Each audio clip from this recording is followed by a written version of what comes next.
Now, the Los Angeles Clippers, this is one of the most dangerous teams in the NBA in the Western Conference right now. This team, 3-game winning streak before the All-Star break. They've gotten some good victories. Kawhi Leonard's getting healthier. They added some pieces at the trade deadline and within the buyout market. And nobody expected this Clippers team to be where they're at. They're the 6th seed right now, 31-23, and they've done this with Kawhi Leonard only playing 15 games. They low-key honestly have a big three, a very underrated big three. And James Harden really has been the one manning the ship, controlling the ship, making sure this, team is still a well-oiled machine. Ty Lue, give him credit. He's done a great job coaching this team. But Harden, he's averaging 21.5 points per game, 8.6 assists per game. He was an All-Star this year. Last game before the All-Star break, he put up 32 points, 10 rebounds, 7 assists, 3 steals, and he shot 63% true shooting. So this is a guy that's been playing at a high level. And people wanted to say he was washed, wanted to say all this stuff about him,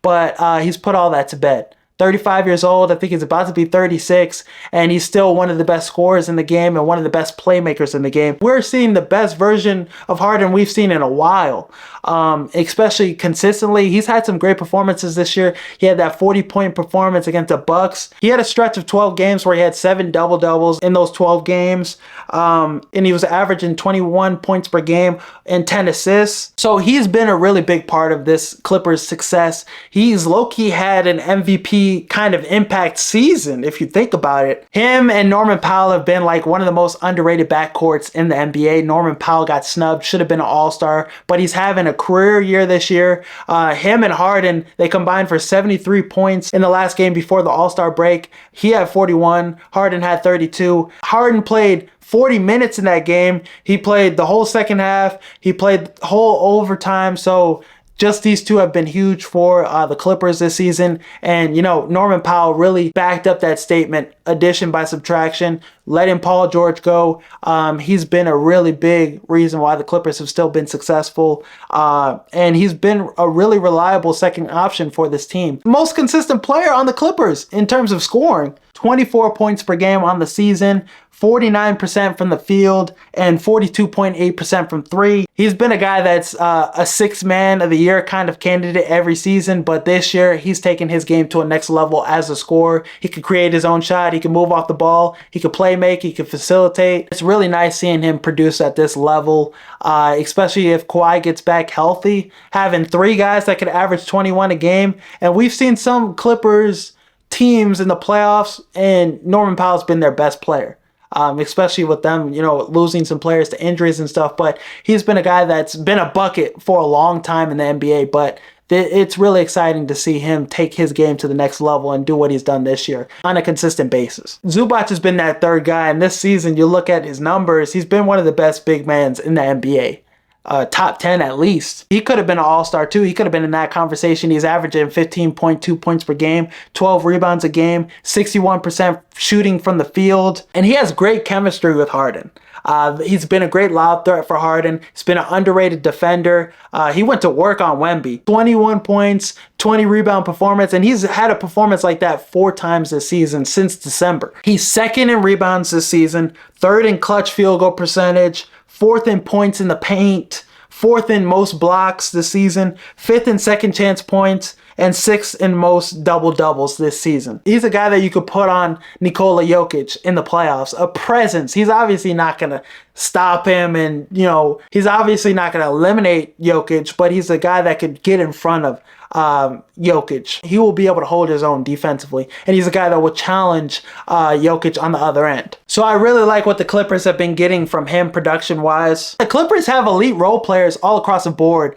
Chris Dunn, the Dungeon, he had 14 points against the Grizzlies. He had 4 3-pointers that he knocked down, and he had 5 steals. I like him in the starting lineup. He has that elite defender, a guy, especially if he can knock down threes too, that makes him even more of an X factor for this team. So you have him, Harden, Norman Powell, Kawhi Leonard, Zubac. That's a nice starting 5. He could guard the best player 1 through 3. This season, according to EPM, he's the 3rd best defender in the NBA behind, I believe, Alex Caruso. I forget who the other guy is, but he's the 3rd best defender in the NBA. Just an elite defender. And he's been that consistently, but it's nice to see him have offensive shooting performances like he did against the Grizzlies, 14 points, and shooting the three like he did. If he can add that, if he can do that consistently, the Clippers are just going to be that more dangerous. Amir Coffey off the bench, he's averaging 10.4 points per game, shooting 48% from the field, 43% from three, 91% from free throw line. Just a guy that could defend to and off the bench, giving you that production, giving you that scoring, giving you that punch. Really like that. Derrick Jones Jr. too off the bench, 10.4 points per game he's averaging this season. Elite defender as well. He can guard 1 through 4. We've seen him have success in the playoffs as a defender. What he did against Paul George had him in prison. So this is a guy that's going to be really important for them in the playoffs come playoff time. So having Amir Coffey, Derrick Jones Jr., Batum, they're saving him for the playoffs. He got 30 minutes a couple games ago and was really productive. That's an elite role player that's going to knock down threes and be a big player in the playoffs. With the Sixers, was a big reason why they beat the Miami Heat in that play-in tournament, in the play-in game. He's knocked down big shots. He's a Clipper fan favorite. And you got Ben Simmons now. And you got Bogey now. That's going to stretch the floor. That's going to be good for spacing. That's going to knock down threes. Hasn't been as productive in the first 2 games, but with James Harden, Ben Simmons throwing him dimes and him getting in the swing of things, he's going to be a guy that could be double figures off the bench and provide you some really good elite 3-point shooting nights.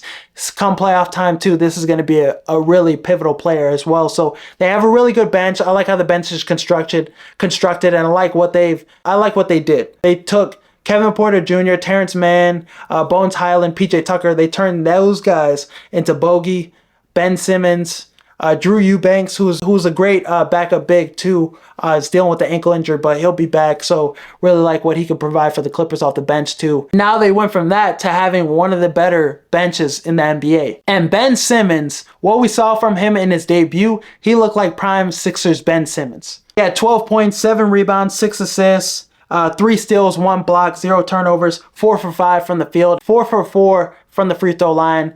So if you could get that kind of production out of Ben Simmons, he looked confident. He was attacking the paint. He was aggressive. He was aggressive defensively and offensively. So you get confident Ben Simmons, man, that changes things for this Clippers team. He'll take pressure off Norman Powell and James Harden. Those guys don't have to. James Harden doesn't have to facilitate. He doesn't have to control the offense as much. He can get a break. Norman Powell too offensively. What we saw with Ben Simmons too was the playmaking, initiating offense, ball pressure defensively, attacking the rim. So I really liked what we saw from him in his debut. He honestly couldn't have played any better. Him as a backup small ball 5, you could create some really dangerous lineups. I'm really excited that, Ben Simmons is getting an opportunity to resurrect his career. In Brooklyn, I feel like his career was just going down the drain. He was a guy that was in the buyout market. And now he's on a team that's contending for a championship, and he's going to be a big reason why they'll have a chance to win a championship. So Ben Simmons, it's nice to see him play like this. It's nice to see him back to the player we knew he was in Philly. And he won't have to do, the expectations is not going to be high for him. If he could give you 12 points off the bench, you're going to take that every time. He doesn't have to be your 2nd or 3rd best player no more. He has to be your 5th right now. That's it. So I think the Clippers, Ty Lue, James Harden, Kawhi Leonard, the team chemistry on this team is really high. Those players are going to elevate Ben Simmons, and we'll see this kind of production more often, more consistently too. So I'm really excited for him. The only piece left is if Kawhi Leonard could be Toronto Raptor Kawhi Leonard, if he could be healthy in the playoffs, man, in the playoffs he elevates his game. And we've seen flashes of it this season, even in the 15 games he's played. The Milwaukee game, he was special. Against the Spurs, he had 27 points. In the Milwaukee game, he had that tough reverse layup. So we've seen him play at a high level in spurts this season. They're saving him for the playoffs.